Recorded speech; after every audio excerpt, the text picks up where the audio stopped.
તો જો આ દિવાળીનું છેલ્લું કામ છે તો બને છે મુખવાસ।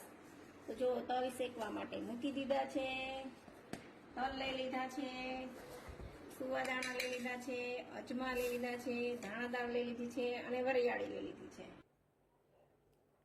હવે તલ શેકાઈ ગયા છે તો હવે શેકી લેશું વરિયાળી। બધું લો ફ્લેમ પર જ શેકવાનું છે। તો જો વરિયાળી પણ શેકાઈ ગઈ છે તો હવે શેકી લેવાના છે સુવાદાણા। તો જો સુવાદાણા મસ્ત શેકાઈ ગયા છે તો હવે શેકી લેવાના છે અજમા। બધું શેકાઈ ગયું છે તો હવે એક કાથરોટમાં શેકેલા તલ એડ કરશું, તેની અંદર એડ કરશું વરિયાળી, પછી એડ કરશું અજમા અને હવે એડ કરી દઈશું સુવાદાણા અને લાસ્ટમાં એડ કરશું ધાણાદાળ ને બધું બરાબર મિક્સ કરી લઈશું। તો રેડી છે મુખવાસ। તો મોકલાવું થોડોક